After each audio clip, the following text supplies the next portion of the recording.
Bonjour à tous, bienvenue pour cette nouvelle série de vidéos qui va porter sur les différents thèmes tactiques. Donc je vous rappelle le site chesstrainer2000.com. Ici vous avez la page d'accueil, vous allez sur tactique. Une fois que vous arrivez sur la tactique, vous avez des explications concernant la tactique, vous avez les différents thèmes, thèmes tactiques, schéma tactique et les tableaux de maths. Vous allez sur les thèmes tactiques et sur les onglets ici, vous allez avoir tous les thèmes qui seront traités dans les vidéos sur la tactique. Nous allons voir maintenant un thème tactique qui s'appelle l'attaque double. Voilà, on va faire double attaque, ça veut dire qu'on va attaquer en bougeant une seule pièce, deux faiblesses de l'adversaire en même temps. Donc, la pièce de prédilection pour ces attaques doubles, qu'on appelle aussi fourchette, c'est le cavalier. Mais on a aussi des fourchettes de pion, de tour, de dame et de fou. On va en voir quelques exemples maintenant. Ici, dans la position, on voit ici les deux pièces qui sont proches. Ici, on a un cavalier qui est non défendu, la tour est défendue également. Mais ici, tout simplement, en avançant le pion, on attaque à la fois la tour et à la fois le cavalier. Donc comme le pion vaut 1 et que le cavalier vaut 3 et la tour vaut 5, on va gagner du matériel grâce à cette fourchette.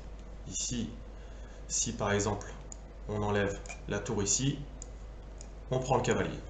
Même s'il y a les échanges ici, les blancs ont gagné du matériel. Deuxième position ici, le cavalier, qui est la pièce de prédilection, comme je viens de le dire, pour les fourchettes. Le fait que le cavalier puisse passer par-dessus les pions, etc., en fait une vraie arme redoutable pour les attaques doubles. Ici, c'est un grand classique. On a cette case ici qui est affaiblie et qui est à un coup de cavalier du roi et de la tour. Donc ça, c'est souvent des attaques très classiques sur C7 ou C2, où le cavalier ici vient faire échec, et en même temps en attaquant la tour non défendue en A8. Ici, le roi bouge et le cavalier prend la tour.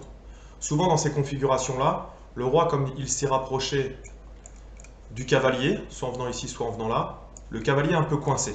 Mais quoi qu'il arrive, on aura gagné au moins la qualité. La qualité, je vous rappelle, c'est la différence entre une pièce mineure, fou ou cavalier, et une tour. Ici, dans cette position, les deux fous, bien sûr, ils sont sur deux cases différentes, c'est le principe, à part s'il y a eu une promotion fou, bien sûr, mais ils ne peuvent pas se protéger mutuellement. Donc ici, il suffit de mettre la tour ici, d'attaquer les deux pièces en même temps. On fait une attaque double, une fourchette, et on gagne un des deux fous. Ici, dans cette position, on a un combat qui arrive quelquefois, où on se retrouve avec deux pièces, une tour et un fou, ou une tour et un cavalier contre une dame. Voilà. Si les pièces sont bien coordonnées chez les noirs, c'est difficile pour les blancs de passer dans ce genre de position. Mais il y a toujours un moment où il y a un manque de coordination, surtout quand le matériel vient d'être pris, où il y a eu la combinaison qui a permis d'obtenir les deux pièces contre la dame ici. Là, on voit qu'on a deux pièces qui sont non défendues, voilà, et la dame, avec le fait qu'elle puisse aller en diagonale sur les colonnes et sur les rangées, ici, vient attaquer à la fois la tour et le fou. Même si le fou venait ici protéger la tour, on pourrait prendre le fou avec la dame. Donc ici, deux pièces non défendues, et la dame qui vient faire fourchette entre les deux pièces non défendues.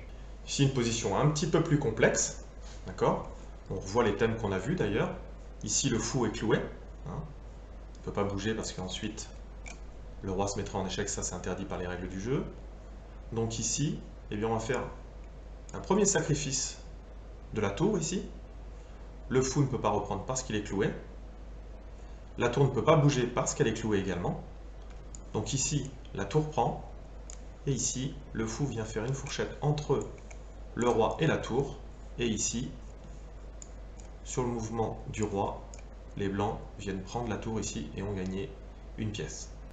Donc vous l'avez vu, toutes les pièces peuvent donner des attaques doubles, faire des fourchettes, même si le pion et le cavalier restent les deux éléments les plus fréquents pour donner ces attaques doubles et ces fourchettes. Ici, on va voir une position un petit peu plus complexe. Et ici, on mêle plusieurs tactiques, c'est-à-dire qu'on va faire une première fourchette qui va servir aussi d'attraction pour mettre une pièce sur une mauvaise case et ensuite préparer une seconde fourchette. Ici, on voit on a un affaiblissement de cette diagonale ici. On voit également que ces deux pièces sont non défendues, donc ça donne le thème tactique d'une première fourchette. Comme le pion vaut 1 et que les deux pièces valent 3, il faut bien faire quelque chose. Donc on reprend le pion ici, mais ici on vient faire une fourchette avec la dame en faisant échec. Le fou ne peut pas s'intercaler pour parer l'échec, parce que le cavalier gêne. Donc ici, sur dame vient ici par exemple, les noirs ont gagné une pièce. Ici encore, le thème de la fourchette et quelque part de l'attraction qu'on verra dans une prochaine vidéo. Vous avez déjà une première introduction, on va dire. Ici, on a